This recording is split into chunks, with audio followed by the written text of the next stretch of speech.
Question number 8 says a fence 8 feet tall runs parallel to a tall building at a distance of 4 feet from the building. What is the length of the shortest ladder that'll reach from the ground over the fence to the building? So basically, what we have is a building and a fence, and then there's a distance to the fence of 4 feet. We know this is 8 feet, and we're hoping to run a ladder up like this over the top of the build or the fence to the building. So what I'm going to do is create two right triangles in this picture. There's one here and there's one here. I know this is 4. I know that's 8. I know this is half the ladder and this is the other half of the ladder. And if I find those two parts, then I can put them together. I also know there's an angle theta in here that we're going to use, and it's the same theta because of parallel lines and some other things.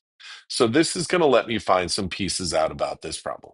So to do this, we're going to set up two equations. The first is for the L1 triangle.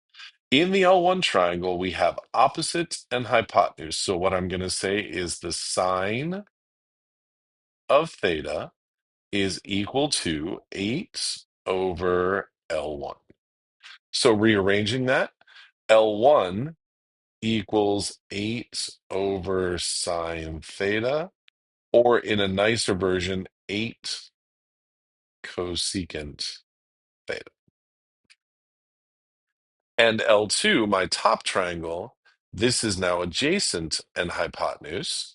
So I'm going to say cosine of theta equals 4 over L2. So L2 equals 8 over cosine theta, which is 8. Nope, not 8. Sorry, 4 secant theta. So if I take those two pieces and add them together, that's going to give me the triangle or the ladder that we want. So basically what I'm going to do is I'm going to take my function by taking these two ladder pieces and adding them together. So we're going to have 8 cosecant theta plus 4 secant theta as my function. Those two pieces together make the ladder that is the thing we're trying to optimize. We want the shortest ladder, so we're trying to minimize that. So now from there, we can go ahead and find our derivative. Our derivative, going back to the trig chapter, is -8 cosecant theta cotangent theta plus 4 secant theta tangent theta.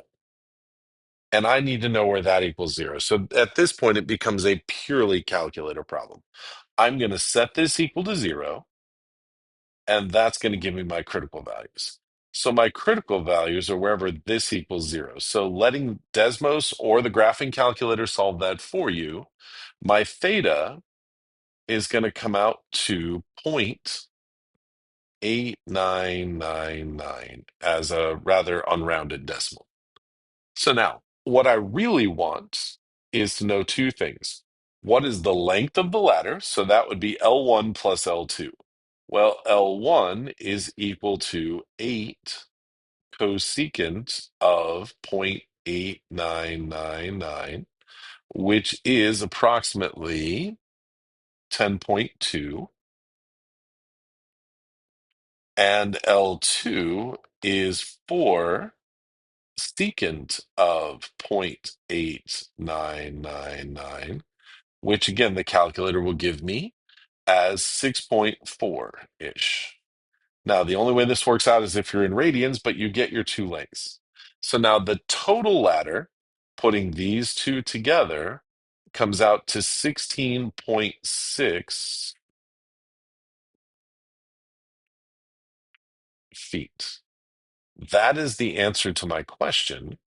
So now the next thing I need to do is justify that. To justify that, I need the second derivative. But again, this question didn't ask us to do that, so change that. We're not going to bother because justifying this would be the second derivative of this thing, and the second derivative of that thing is going to get really, really bad. So trig can be a little bit worse, but it's not terrible.